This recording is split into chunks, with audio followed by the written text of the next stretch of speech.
है everyone, welcome to my YouTube channel Payal bio studies. तो आज हम लोग पढ़ने वाले हैं एनिमल किंगडम के बारे में। ये हमारा फर्स्ट लेक्चर होगा। सबसे पहली बात हम देखते हैं कि डिफरेंट अर्थ पे different kind of animals present रहते हैं। Different kind of animals with different structure. Animals तो है ही, बट उनका वो अपने स्ट्रक्चर में डिफरेंट क्यों पाए जाते हैं? तो कुछ क्लासिफिकेशन, उनको जब क्लासिफाई किया है तो उसके कुछ बेसिस होते हैं जिनके कारण उनके डिफरेंट काइंड ऑफ एनिमल्स के डिफरेंट स्ट्रक्चर्स पाए जाते हैं। तो आज हम लोग, हमारा जो टॉपिक है वो है basis of classification of animals. सबसे पहले अगर हम बात करते हैं क्लासिफिकेशन की, तो हम देखते हैं लेवल्स ऑफ ऑर्गेनाइजेशन, किस बेसिस पे किस तरह से उनको ऑर्गेनाइज किया गया है। तो हमारा पहला लेवल्स ऑफ ऑर्गेनाइजेशन में हम देखेंगे तो सबसे पहले ऑर्गेनिजम्स जो रहते हैं वो सेलुलर लेवल पे पाए जाते हैं, एंड देन टिश्यू लेवल पे पाए जाते हैं, then organ level and organ system level पे पाए जाते हैं। पहले एक सिंगल सेल होती है, वो सेल धीरे धीरे एडवांस होती जाती है, देन टिश्यू बनाती है। टिश्यू जब टिश्यू बहुत सारे टिश्यूज मिलके एक ऑर्गन बनाते हैं, एंड कुछ बहुत सारे ऑर्गन्स मिलके एक ऑर्गन सिस्टम को बनाते हैं। ठीक है। सेल्यूलर लेवल में अगर हम देखे जाए तो ये हमारे सबसे प्रिमिटिव ऑर्गेनिजम्स माने जाएंगे। क्यों? क्योंकि इन्हीं से तो एनिमल्स की स्टार्टिंग हुई है। सेल्यूलर एक सेल से ही एनिमल्स का बनना शुरू हुआ था। तो सेल्यूलर लेवल के जो ऑर्गेनिजम्स है वो हमारे प्रिमिटिव ऑर्गेनिजम्स माने जाएंगे। सेल्यूलर लेवल में हमारे आते हैं स्पॉन्जस। आगे आके हम देखेंगे कि स्पॉन्जस क्या होता है। बहुत सारे फाइलम्स हैं। एनिमल किंगडम को बहुत सारे फाइलम्स में क्लासिफाई किया गया है, और मैं आपको एक हर फाइलम का एक सिंगल इंडिविजुअल वीडियो बना के अच्छे से डिटेल एक्सप्लेन करूंगी। बस आप लोग अपनी एनसीईआरटी साथ में रखिएगा, देखिएगा, word to word and line to line यहाँ से कवर हो जाएगा। ठीक है। सेल्यूलर लेवल पे हमारे आते हैं स्पॉन्जस। जब सेल्स कुछ एडवांस हुई तो उन्होंने फिर बनाया टिश्यू। कुछ सेल्स मिलके एक गुच्छा बनाती है जिसे हम कहते हैं टिश्यू। तो टिश्यूज में हमारे पाए जाते हैं सीलेंट्रेटा एंड टिनोफोरा। ये दो फाइलम है, ये टिश्यू लेवल के अंदर आते हैं। बहुत सारे टिश्यूज मिलके एक ऑर्गन बनाते हैं। ठीक है। तो ऑर्गन में हमारे आते हैं प्लेटी हेलमिंथस एंड बहुत सारे ऑर्गन्स। ऑर्गन्स अलग अलग तरह के ऑर्गन्स मिलकर एक ऑर्गन सिस्टम का डेवलपमेंट करते हैं। ऑर्गन सिस्टम किसमें पाया जाता है? Annelida to chordates. एनेलिडा से लेके कॉर्डेट्स तक जितने भी फाइलम आते हैं वो सारे के सारे आपके ऑर्गन सिस्टम लेवल के अंदर आते हैं। ठीक है। ऑर्गन सिस्टम लेवल एक फंक्शनल एक्टिविटी को परफॉर्म करता है। एक इंडिविजुअल की एक एक्टिविटी को परफॉर्म करता है आपका ऑर्गन सिस्टम लेवल। तो हमारी जो एनसीईआरटी है इस चैप्टर की, इसमें दो यहाँ पे टॉप दो ऑर्गन सिस्टम आपको दिखा दिए गए हैं। पहला तो आपका आता है डाइजेस्टिव सिस्टम, एंड देन आपका आता है सर्कुलेटरी सिस्टम। हम बात करते हैं पहले डाइजेस्टिव सिस्टम की। मतलब ये भी एक आपका ऑर्गन सिस्टम है जो एक एक्टिविटी को परफॉर्म कर रहा है। डाइजेस्टिव सिस्टम को हमने दो पार्ट्स में बांटा गया है यहाँ पे। एक तो इनकम्प्लीट डाइजेस्टिव सिस्टम एंड एक complete digestive system. Incomplete digestive system क्या होता है? एक इंडिविजुअल है, एक इंडिविजुअल है जिसका उसका न्यूट्रिशन लेने का जो एंट्रेंस है, उसका न्यूट्रिशन लेने का एंट्रेंस माउथ और उसका एक्सक्रीट करने का एनस। अगर उस इंडिविजुअल में ये दोनों चीजें एक ही सिंगल ओपनिंग परफॉर्म करेगी तो हम उसे कहेंगे इनकम्प्लीट डाइजेस्टिव सिस्टम। मतलब अगर आपका ये एक ऑर्गेनिज्म है एंड इस ऑर्गेनिज्म के अंदर यहाँ पर एक सिंगल ओपनिंग है, तो इसी ओपनिंग के थ्रू तो वो खाना आपका उसका लेगा, एंड इसी ओपनिंग के थ्रू वो उसको एक्सक्रीट भी करेगा। ठीक है। तो ये आ गया होगा समझ में आपको अच्छे से। इनकम्प्लीट डाइजेस्टिव सिस्टम किसमें पाया जाता है? ये आपके प्लेटी हेलमिंथस एंड सीलेंट्रेट्स, इन दोनों में इनकम्प्लीट डाइजेस्टिव सिस्टम पाया जाता है। Complete digestive system in the sense, ये आपका एक ऑर्गेनिज्म है। ये तो इसका माउथ हो गया एंड ये इसका एनस हो गया।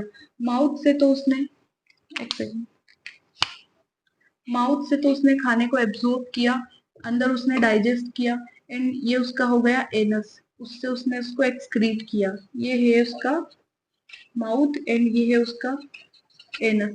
माउथ से उसने खाने को एब्जॉर्ब किया होलोजोइक है तो उसने निगल लिया, एंड जब उसने उसके स्टोमक में उसको डाइजेस्ट किया तो उसके बाद में एनस के थ्रू वो एक्सक्रीट हो गया। कंप्लीट डाइजेस्टिव सिस्टम आपका पाया जाता है एस्चल मिंटस से लेके कोडेट्स में जितने भी फाइलम आते हैं उन सब में कंप्लीट डाइजेस्टिव सिस्टम पाया जाता है। ये है आपकी एक सिंगल ओपनिंग और इसमें आपकी पाई जाती है 2 ओपनिंग। ठीक है, अब नेक्स्ट आता है आपका सर्कुलेटरी सिस्टम। सर्कुलेटरी सिस्टम किस तरह से हमारी बॉडी में ब्लड का फ्लो होता है उसे ही कहते हैं सर्कुलेटरी सिस्टम। सर्कुलेटरी सिस्टम आपका 2 तरीके से डिफाइन किया गया है।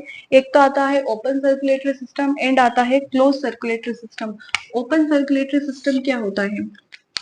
ऐसे ऑर्गेनिज्म जिनकी बॉडी के अंदर ब्लड तो गया एंड हमारे उसका जो हार्ट ने उस ब्लड को पंप आउट कर दिया बॉडी के पार्ट्स में, मतलब डायरेक्टली जो उसके सेल्स थे, टिश्यूज थे, ऑर्गन्स थे बॉडी के, वो directly bathe in that blood. Okay, तो ये हो गया आपका ओपन सर्कुलेटरी सिस्टम। मतलब इसमें ब्लड वेसल्स जो है वो आपके एब्सेंट रहती है। हार्ट के थ्रू जो ब्लड पंप होता है बॉडी में वो डायरेक्टली, जो बॉडी पार्ट्स होते हैं वो डायरेक्टली उसमें डूब जाते हैं, मतलब कोई ब्लड वेसल्स या आर्टरीज वेन्स एब्सेंट होती है। क्लोज सर्कुलेटरी सिस्टम में क्या होता है? इसमें हमारी ब्लड वेसल्स प्रेजेंट होती है। Blood vessels in the sense कि आपकी वेन्स हो गई, आर्टरीज हो गई, ब्लड कैपिलरीज हो गई। हार्ट से जब ब्लड बॉडी में पंप होगा तो वो आपके आर्टरीज एंड वेन्स के थ्रू फ्लो होके जाएगा। यही होता है आपका क्लोज सर्कुलेटरी सिस्टम। ठीक है, अब नेक्स्ट आता है आपकी सिमेट्री। सिमेट्री को हम कह सकते हैं, सिमेट्री एक मैथमेटिक्स के टर्म में अगर हम इसे देखा जाए, एक बॉडी है, अगर आप उसको एक प्लेन से काटते हैं तो वो 2 इक्वल पार्ट्स में डिवाइड हो जाती है। मतलब अगर आपने एक प्लेन से उसको काटा तो उसकी 2 मिरर इमेज बन गई, एक इधर एक इधर। तो सिमेट्री का मतलब होता है एक दूसरे की मिरर इमेज। ये यहाँ पे मैंने लिखा भी है, आप लोग देख लीजिए। सिमेट्री 3 तरह की होती है। एक तो होते हैं आपके एसिमेट्रिकल, एक होती है रेडियल सिमेट्री एंड होती है बाइलेटरल सिमेट्री। एसिमेट्रिकल ऑर्गेनिजम्स जो होते हैं उनके अंदर सिमेट्री एब्सेंट होती है, मतलब आप उनकी बॉडी को एक प्लेन से कट करके 2 इक्वल पार्ट्स में डिवाइड नहीं कर सकते। इसका रीजन ये है कि जो आपके ये एसिमेट्रिकल ऑर्गेनिजम्स हो गए, इनकी बॉडी इतनी ज्यादा इरेगुलर होती है कि आप उसको कहाँ से काटोगे, इधर से काटोगे, इधर से काटोगे, इधर से काटोगे, वो कहीं से भी काटने पे 2 इक्वल प्लेन्स में डिवाइड नहीं हो पाएगी। तो इसके एग्जाम्पल में आते हैं आपके स्पॉन्जेस। स्पॉन्जेस की बॉडी जो रहती है वो बहुत ही इरेगुलर शेप में होती है। नेक्स्ट आती है आपकी रेडियल सिमेट्री। रेडियल सिमेट्री का मतलब ये होता है, एक सेकेंड हम इसको समझते हैं एक एग्जाम्पल के थ्रू। जैसे कि ये एक आपका ऑर्गेनिज्म हो गया, ठीक है, ये ऑर्गेनिज्म हो गया, आपने इसको एक प्लेन इसके सेंटर, एक ये इसका सेंटर एक्सिस है, निकाला तो ये 2 इक्वल पार्ट्स में डिवाइड हो गया। अगर आपने इसको एक प्लेन यहाँ से निकाला तो भी ये डिवाइड हो जाएगा, अगर यहाँ से निकाला तो भी ये डिवाइड हो जाएगा। मतलब रेडियल सिमेट्री ऐसी होती है, एक मतलब क्या आप किसी भी ऑर्गेनिज्म के सेंट्रल एक्सिस से आप कहीं से भी प्लेन निकालो, एक प्लेन को आप उसके सेंट्रल एक्सिस से किसी भी साइड से निकालो, वो उसको 2 इक्वल पार्ट्स में डिवाइड कर दे रही है। कितने भी प्लेन होंगे बस वो सेंट्रल एक्सिस से पास होने चाहिए, तो वो आपका होगा रेडियल सिमेट्री में। रेडियल सिमेट्री का एग्जाम्पल आता है आपका सिलेंड्रेटा, टीनोफोरा एंड एडल्ट एचिनोडर्मिटा। आपको मैं एचिनोडर्मिटा की स्टोरी सुनाऊंगी, पहले उससे पहले हम बायलेटरल सिमेट्री देख लेते हैं। बायलेटरल सिमेट्री में क्या होता है, नेक्स्ट फिर हम इसको एक एग्जांपल से समझेंगे। जैसे कि आपका एनसीईआरटी में क्रैब दिया है, ये आपका हो गया क्रैब, ये मेरी ड्राइंग है, ठीक है, आप लोग एडजस्ट करिए। बायलेटरल सिमेट्री, इसके सेंटर एक्सिस से एक प्लेन निकला। अब आप लोग देखिए कि इस जो प्लेन है इसने इसको दो इक्वल पार्ट्स में, दो equal identical left and right parts में इसको डिवाइड कर दिया है। तो बाइलेटरल सिमेट्री ऐसी है जहां पे एक सिंगल प्लेन सेंट्रल एक्सिस से पास होके दो इक्वल लेफ्ट एंड राइट